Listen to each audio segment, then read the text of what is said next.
I got a boogie. Got a boogie. Got a boogie on my finger and I can't shake it off. Got a boogie on my finger and I can't shake it off. The first time I heard those words, I knew that I'd found the musical genius for me. I'd found the music of my people.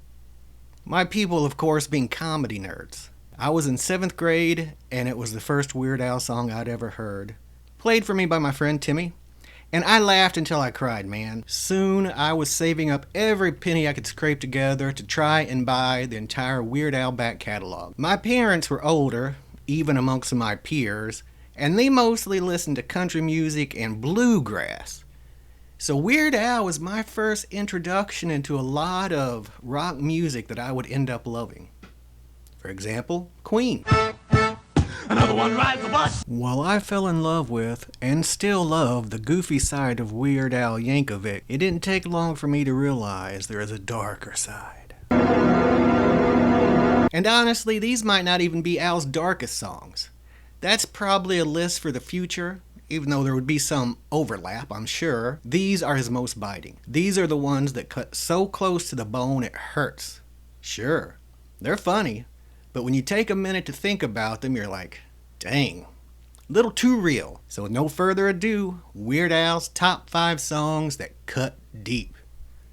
Too deep. Coming in at number 5 is one of Weird Al's more modern classics. It's Skipper Dan from 2009's Internet Leaks. Sometimes, dreams and ambitions take you to the top of the world. And sometimes, like Langston Hughes once said, they just wither up and die. That's what happened to Skipper Dan, a frustrated actor who graduated first at Juilliard, got great reviews for acting in a few plays, and then went nowhere.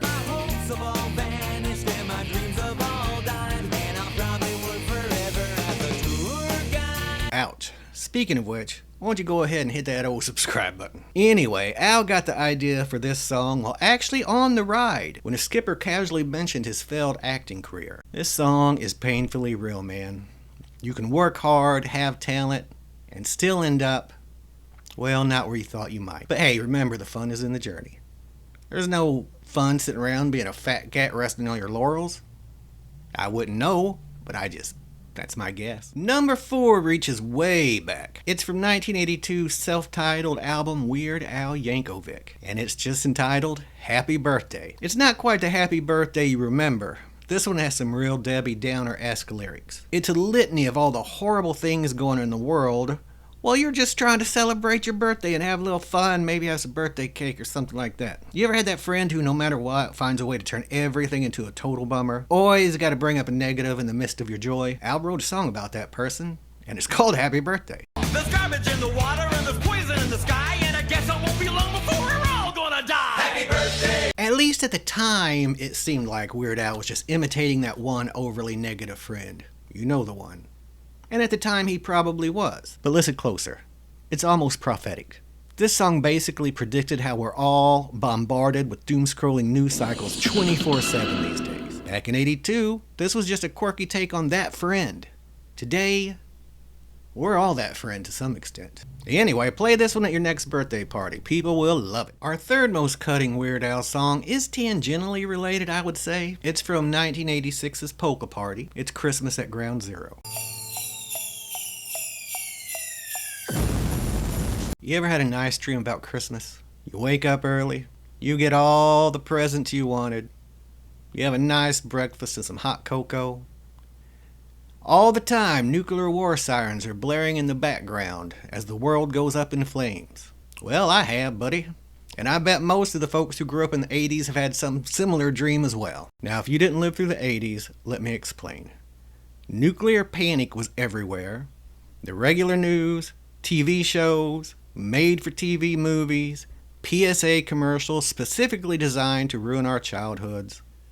The cover of the TV guide, for goodness sake, all reminding us that at any moment, it could be game over for humanity. And of course, Weird Al wrote a song about it. And he mentioned the nuclear holocaust and many others, including our previous one, Happy Birthday. In true Weird Al fashion, he juxtaposed an impossibly catchy and cheerful tune with lyrics rivaling the Book of Revelation when it comes to apocalyptic doom. Unfortunately, He doesn't perform this one much anymore because after 9/11, Ground Zero became more associated with the World Trade Center than a nuclear explosion. But in the context of the 80s, this song was horrifyingly relatable. Number 2 is definitely a Weird Al fan favorite. It's from 1985's Dare to Be Stupid, which is a masterpiece, by the way, possibly Al's best. It's One More Minute. 'Cause I'd rather spend eternity eating shards of broken glass Breakups hurt, but this song, buddy, this is next level pain. than spend one more minute with you. In case there was any doubt, this one was deeply personal. In the music video, Al actually tears up real photos of his ex while recounting a list of horrible things he'd rather do to himself than spend another minute with her. These include, but are not limited to, tearing out intestines with fork, slamming fingers in door, eating glass, jumping naked on thumbtacks, and, of course, using the self-service pumps. Oh, honey, let me help you with that suitcase. And on a deeper level, we all know that this kind of vitriol is a reaction to deep love gone south. The more the love, the more the anger when it's over. We've all been there. Al just made it funny. At number 1 is my favorite Weird Al song of all time. It was never a single, I don't think. It was never a big hit, but I love it. It's not a parody exactly, but it's one of his in-the-style love songs. For this one, he's spoofing the Talking Heads. In fact, this is probably one of the better Talking Heads songs, and I say that as someone who absolutely adores the Talking Heads. It's also the only song from 1986's Polka Party that made it onto the Essential Weird Al collection. I think maybe his experience doing minimum wage grunt work maybe had an influence on his music. But here's my favorite song from that album. This is called Dog Eat Dog. Picture this. You go to work, you don't really know what your job is, and everything feels pointless. Day after day, things drone on this way until you slowly start to realize that no matter how much you're making, it might not be worth it. You just seem to be drying up from the inside out.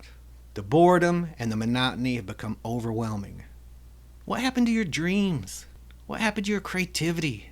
Now, imagine that you actually love it. I think I made a big mistake. Where's my liquid paper? Where's my liquid paper? I'm climbing out, way up the corporate ladder now. At first, it sounds like this guy is having an existential crisis. He's questioning everything. He's realizing the absurdity of his corporate life. No. Just looking for his liquid paper because he made a typo. This song is a Talking Head style anthem about mindless corporate culture, but what truly makes it cutting is how much this guy loves his job. He loves doing nothing. He loves just being a cog in the machine. There was a lot of that going on in the 80s, and Weird Al caught it pretty perfectly with this song. I would say better than American Psycho or any of those. If you've ever had to sit through a 2-hour-long meeting because somebody in there just wouldn't stop talking, this song is for you. Let me know what I missed in the comments. Thank you. Please subscribe.